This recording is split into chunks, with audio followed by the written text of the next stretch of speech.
En lisant le livre de Néhémie 5, 2 à 6, nous permettons dans ces messages à Néhémie, ce grand serviteur du Seigneur de l'ancienne dispensation, d'illustrer pour nous le rétablissement du témoignage du Seigneur en plénitude et de nous conduire en ce qui concerne ce rétablissement.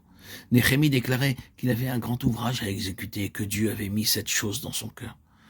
Notre souci concerne le grand ouvrage que Dieu voudrait faire en notre temps et qui est la contrepartie spirituelle de celui que Néhémie accomplit de façon historique par le rétablissement de la muraille de Jérusalem. Nous allons considérer maintenant quelques-unes de ces choses qui se trouvent à l'arrière-plan de l'état de ruine de la muraille de Jérusalem. Nous avons observé que la condition de la muraille était une illustration ou une représentation de la condition spirituelle du peuple du Seigneur en ce temps-là. Les causes de la condition de la muraille devaient être trouvées dans la vie même du peuple. Nous perçons du regard la muraille pour découvrir la raison pour laquelle il en était ainsi. Et ce faisant, nous n'avons aucune difficulté à établir la transition entre ce temps-là et le nôtre, dans le but de voir quelle est la situation et ce qui a besoin d'être fait.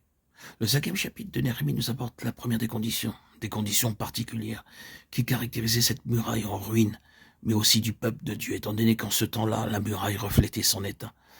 Il se trouvait dans l'esclavage et la faillite. Si vous aviez pu regarder cette muraille, vous auriez dit, c'est là une bien triste image de l'état de faillite du peuple du Seigneur, alors même. Et cet état était en complète contradiction avec la pensée et la volonté du Seigneur. C'était une contradiction à la liberté et à l'abondance du peuple du Seigneur, tel qu'il les voulait pour eux. Nous soumettons à la servitude nos fils et nos filles, Néhémie 5.5. Or le Seigneur Jésus vint et proclama en termes prophétiques, l'Esprit du Seigneur l'Éternel est sur moi, pour proclamer aux captifs la liberté et aux prisonniers la délivrance. Ésaïe 61, 1, Luc 4, 18. C'est là réellement la pensée du Seigneur pour son peuple. L'esclavage parle toujours de loi et de tyrannie et donc de crainte. Ces choses vont toujours ensemble. Esclavage, loi, tyrannie et la peur qui en résulte une vie de crainte. Vous vous souviendrez d'un autre incident parmi ceux qui ont eu lieu dans la vie du prophète Élisée, consigné dans le second livre des rois au chapitre 4. Vous connaissez l'histoire, mais la voici résumée en quelques phrases. La mort a fait son entrée, le créancier est venu réclamer le paiement de ce qui est impossible à pourvoir. La loi se trouve à la porte, menaçant de réduire l'esclavage, et la peur a pris place.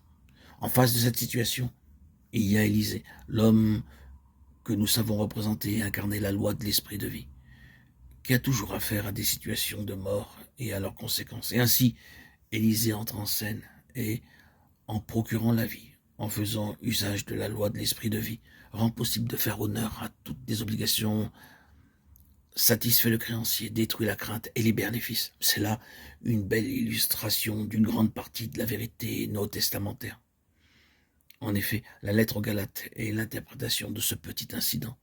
Cette lettre, comme vous le savez, traite de l'état des fils réduits à l'esclavage et montre que la voie de la libération s'opère par l'esprit de vie, la liberté par l'esprit.